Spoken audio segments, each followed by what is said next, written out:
Hello and welcome to Tech Takeaways, the podcast taking technology's largest challenges and chopping them down into little bite-sized chunks for you to enjoy. I'm your host, Jason Fitzgerald, and I'm joined as ever by my dynamic co-hosts, Paul Stringfellow and Wayne Miller. Hi. Good stuff. So we've...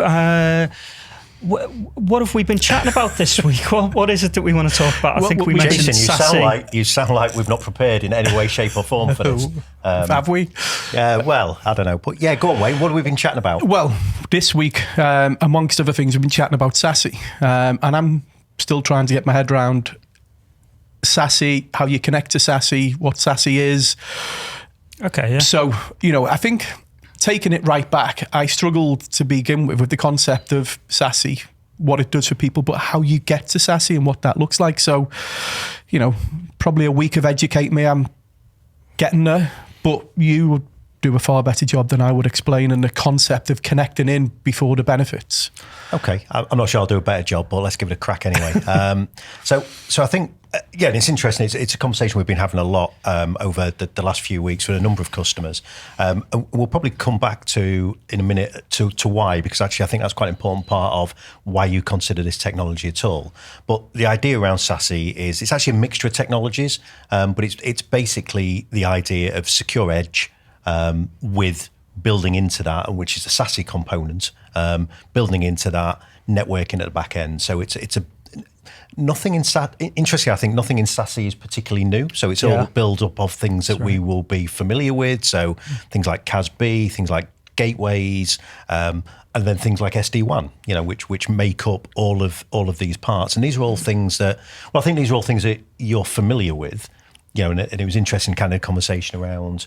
I don't really kind of know what it is, and it's a conversation we've been having, and is it very different? But actually, it's lots of things that we've been very used to doing, but kind of bundled together and a little bit extracted from where we might have done it in the past as well, to address a kind of a bunch of different issues. But we'll kind of dig into why you might want to do it in a sec. But is there anything you want to add to kind of the general SASE idea? Yeah, I think that there's a lot of confusion around SASE. Because SASE is a concept. Here for a start. SASE is a concept, as you quite rightly said. It's an amalgamation of a lot of things that already exist.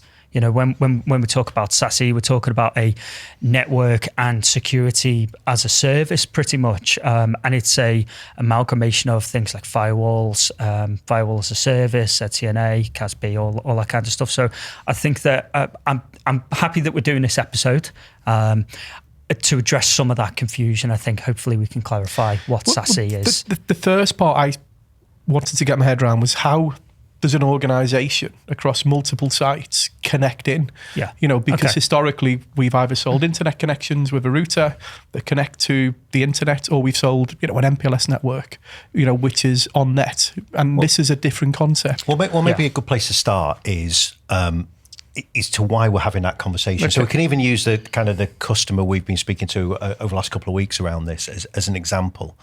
And so, part of the reason you're changing this is, and part of the reason SASE is gaining some traction, is that what you're seeing is the way that a lot of the things that we do have changed. So the way that we build infrastructure, the way our users operate. So, if you think about the last 5 years, what's changed massively? Well, one of those big changes is this kind of flexible working idea, isn't it? We don't all necessarily come to a central location, sit with our services in a data center, and we all sit behind a corporate firewall and we access stuff. That's not really how we work today, is it? We will go to... Some of us will go to an office, but sometimes you'll be working from home. Sometimes you'll be maybe traveling. Sometimes you'll be just sat in a local coffee shop to be somewhere different.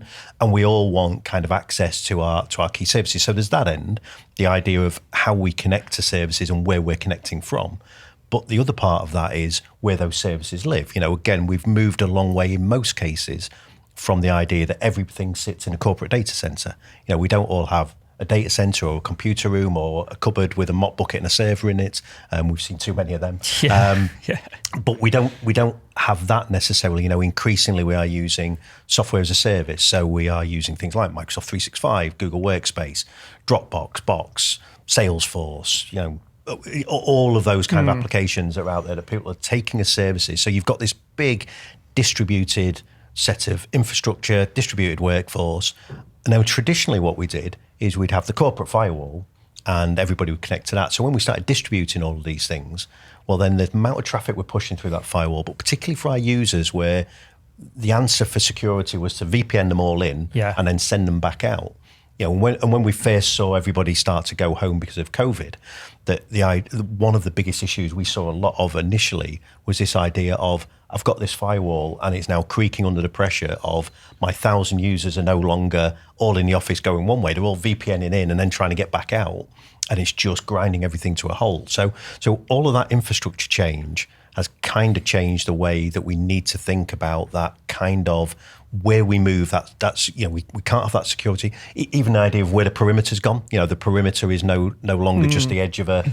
It's not just the edge of your building. That the whole perimeter has changed, and that's kind of driven the idea around SASE. Wow, I talked a lot there, James. Yeah, no, I agree, and I think security is a big subject within SASE actually, because if we talk about the way in which we access it and the way in which users access services, we need that to be secure regardless of whether the user's coming into a head office, behind a corporate firewall, working in a branch office or working in a coffee shop. You know, that security needs to be consistent throughout, because when you're designing security policy at an organizational level, it can't be, when a user is working in, Starbucks on a public Wi-Fi, for example, they're then going to be more susceptible to risk. Well, of course they are anyway, because they're on a public Wi-Fi, but it can't be one policy for users in the office and a different policy for users that are out of the office. It needs to be one coherent policy that says, regardless of where you're working, you're secure.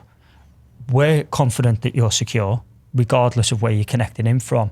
And SASE gives quite a number of options around that. Of course, we've got appliances that can sit within a larger network for a larger amount of users, branch offices or corporate networks, and being able to funnel that traffic into the service to be able to then do a firewall as a service and ensure firewall rules and secure access into cloud services. But for users that are working remotely, there's an agent that goes on the machine and that establishes the connection in and maintains all of the same security baselines that you would expect to have regardless of whether you're in the office or not. So that's quite a big area, being able to maintain the security and have confidence that regardless of where users are working, the policy is still applied to them. And hybrid working has just highlighted the issues around that. As Paul mentioned, initially it was my firewall can't handle the VPN traffic coming in because encryption on VPN traffic's quite hard to do. It carries a lot of overhead, performance overhead. And the end users see that as a slow connection. Whereas with SASE, they're built for those, really latent, sensitive connections. They're built for bandwidth because they're delivering it at scale. Yeah, and I think, a great phrase you used in there actually was that idea of consistency, because once you start to then kind of extract the security element from this physical thing inside of a physical location, and you start to put that in the cloud, what do you get? Well, definitely get consistency. So wherever the user is and whatever service they're connecting to. So actually one of the really interesting things that I think I see people doing in this space is that idea of, let's take Microsoft 365, for example. So they connect to Microsoft 365. Then we get lots of questions about, well, how do we protect the data that's in 365? And there's lots of things that Microsoft do to help you to do that, from, conditional access, zero trust. They do things like data loss prevention, a whole bunch of things around governance, classification. All those kind of things are great.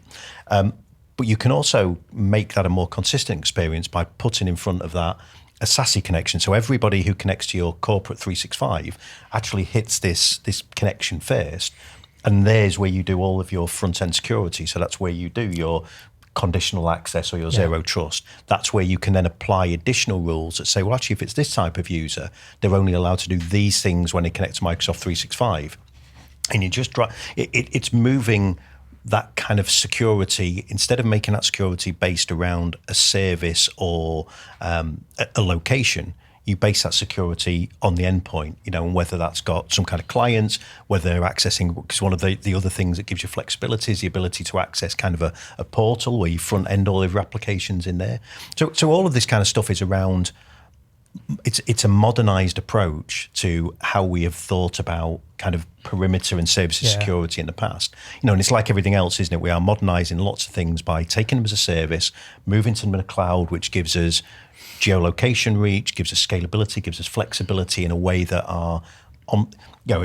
We used a COVID example before, didn't we, about firewalls collapsing under the strain?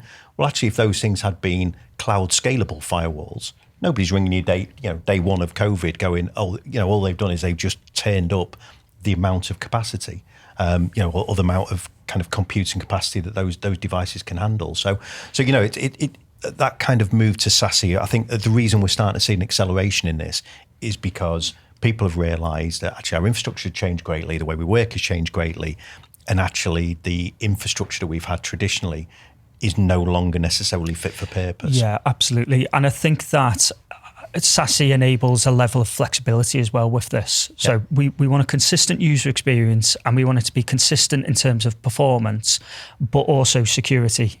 Regardless of where the user works, we don't really mind so long as it's connected in via the SASE agent. It's nice and secure. But when we look at things like conditional access in M365, you've got to define that with known IP addresses. If you come in from this IP address, we're going to allow, we're either going to ask for more, like an MFA prompt, or we're going to just allow it in because you're on our corporate network. But when you take into account SD-WAN, you may put a new link into your firewall because you want the flexibility to add in multiple links into the firewall. Where's your connection now coming from? We don't know. So then you've got to go back to each and every service that is relying on IP addresses and update that with SD-WAN. With SASE, you don't have to do that because you just say, we're connected into the SASE agent or the SASE portal, regardless of the internet connection that we're using, it's connected in, it's breaking out in the same way. So it gives quite a level of flexibility, but consistency from a security perspective.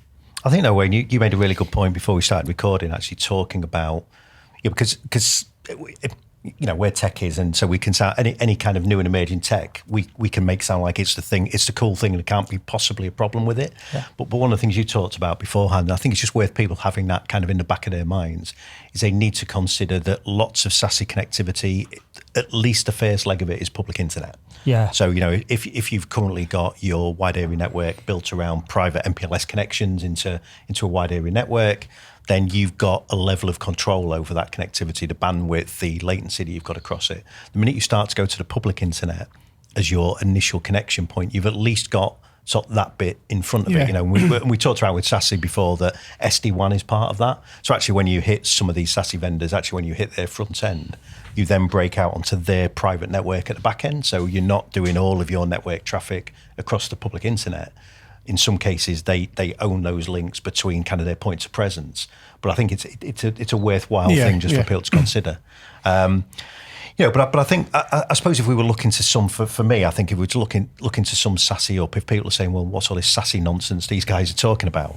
Why would I even care? I think what I'm starting to see in that space is that it's a fix to some of the problems that we're seeing with a technology that we've had in place for 30 years, edge firewalls sat inside of data centers, expecting to operate for services and people sat in a single location. And because all that's changed, that idea of doing that has become, less fit for purpose now in lots of cases, not in all cases. In some cases, we've done episodes talking about the kind of people being drawn back into the office because that's the way those companies need to operate effectively. So I think with this kind of stuff, it's looking at fixing a lot of the problems that we see around locality of access, around consistency of experience, around scale, and just extracting that away from these kind of physical or virtual, but location-based devices, and all the problems that brings for a workforce. It's now more geographically spread and an infrastructure that is spread across on-prem, cloud, private cloud, colo facilities, and just trying to make that experience consistent. I think that's a great place to wrap up the episode. Yeah? It sounds like a great place. I mean, being as I got the last word in, sounds Absolutely. like the best place. What a takeaway. Yeah. Well, look, we hope you enjoyed this week's episode on SASE. If you've not yet subscribed, hit the button below. We're available everywhere you get your podcasts and on YouTube weekly as well.